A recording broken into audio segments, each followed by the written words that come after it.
Fiz menção na abertura, agora a Luciana nos traz detalhes sobre isso também. Há uma negociação que o governo parece não estar fazendo, não somente no Congresso Nacional, como também tem proposto uma série de projetos que são ruins na origem, como, por exemplo, afrontar o Congresso Nacional em relação à questão do saneamento, agora na questão da Eletrobras. Como é que o governo vai lidar com tudo isso, Zé? É um governo que recua demais porque, obviamente, propõe coisas ruins?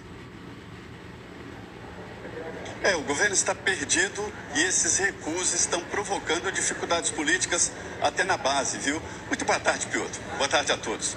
Olha, Piotr, o diagnóstico está pronto aqui no Congresso Nacional. O presidente Lula quer ser um herói internacional. Não é só herói do Brasil, não. Quer ser um estadista e está perdendo a mão. E perdendo principalmente na política. Essa arrogância do presidente Lula encontra um Congresso Nacional basicamente resolvido em matéria financeira. Lembra daquela história de liberação de emendas e tal? Isso acabou. Os deputados estão nadando em dinheiro. As emendas são impositivas.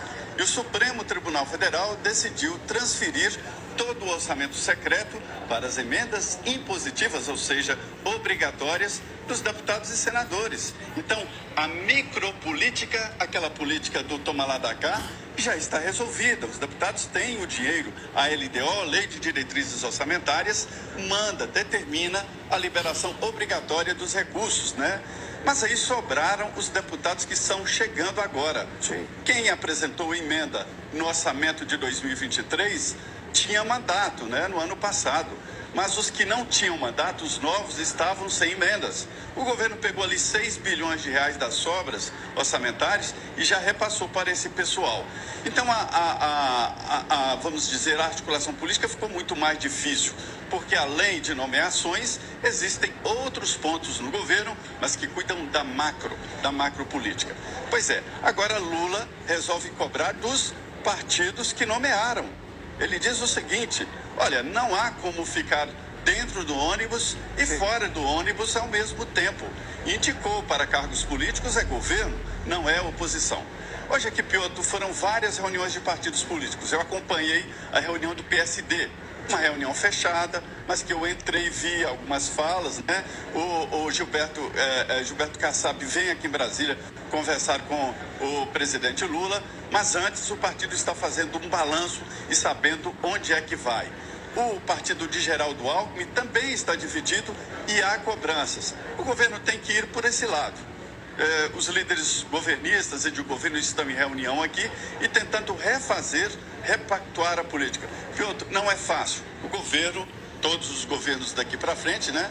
Os governos perderam a mão dessa história de como dominar o parlamentar sem o toma lá da cá das emendas. Ô Zé, vamos lá. Qual foi a expressão que o presidente Lula usou, que não dá para citar no ônibus e fora do ônibus? Mas se o ônibus escolhe o caminho, o motorista do ônibus escolhe uma estrada esburacada, é óbvio que os passageiros vão reclamar. E tem o buraco de afrontar o Congresso no saneamento, afrontar o Congresso na questão da Eletrobras, é uma questão de governo falar que ele se elegeu sozinho, esqueceu inclusive os companheiros de legenda, de coligação. Bom, tudo isso cria fraturas num Congresso que não depende mais do Executivo para ter emendas, como você está mencionando. É um governo de recuo. E quando se recua, perde apoios fundamentais. É o caso, por exemplo, do novo ensino médio, né, que desagradou aqui uma bancada da educação, o governo recuou. É o caso, por exemplo, também dessa história do saneamento básico, né, tentando mudar, estatizar de novo o saneamento básico. E vários pontos, a história das armas, isso provocou aqui um abalo muito forte, querendo recuar no critério das armas. E, principalmente, o governo está numa fome de arrecadação muito forte. E isso provoca desconfiança. Se os deputados não dependem das emendinhas mais, e isso, é claro, desorganiza todo o apoio aqui. Ou seja, o diagnóstico é de que o presidente Lula terá muita dificuldade para encontrar apoio por aqui. Obrigado, Zé Maria. Até porque começa a arrecadar demais, quer dizer que está cobrando, sem a economia crescer, está cobrando mais imposto. Mais imposto gera impopularidade. E aí o Congresso Nacional entende esse recado rapidinho. E as lideranças do PT têm pressionado para que o presidente Lula passe a desenvolver pessoalmente a articulação política para evitar novas derrotas no governo do Congresso. A Paula Lobão tem os detalhes agora. Ô, Paula, vamos lá. O Lula seria, digamos, o próprio articulador do governo dele. É isso que o PT está defendendo?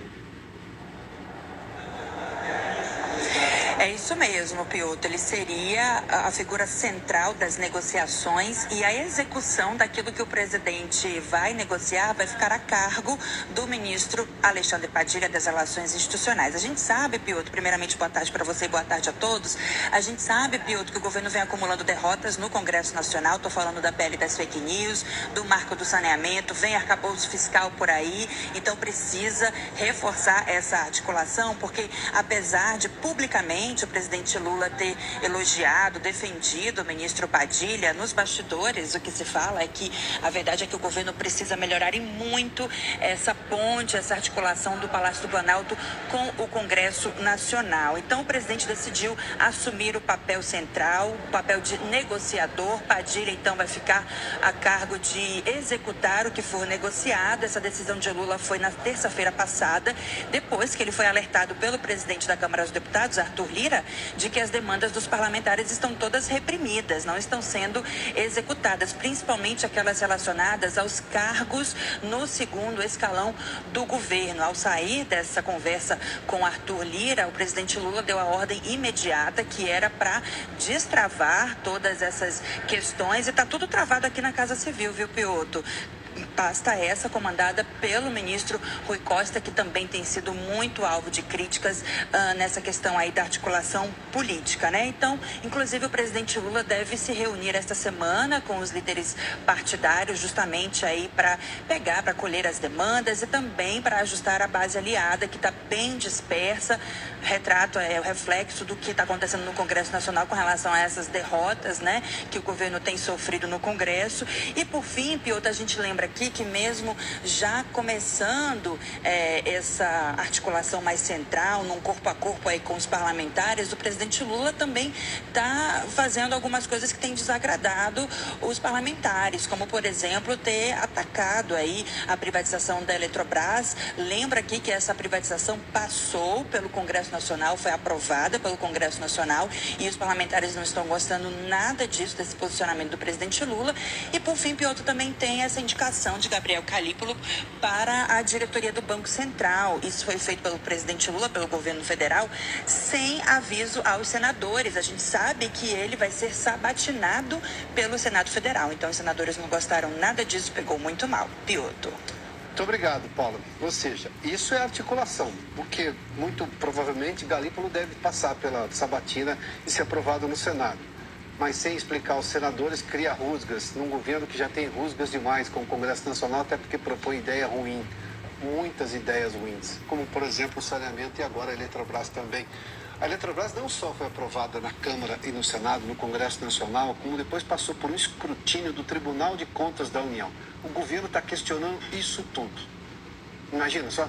Só que parou no Supremo Tribunal Federal o ministro Nunes Marques, que vai analisar agora esse pedido da Advocacia Geral da União, que quer rever, trazer mais insegurança jurídica para um processo que foi, digamos, decidido no Congresso Nacional e no Tribunal de Contas da União. Boa tarde.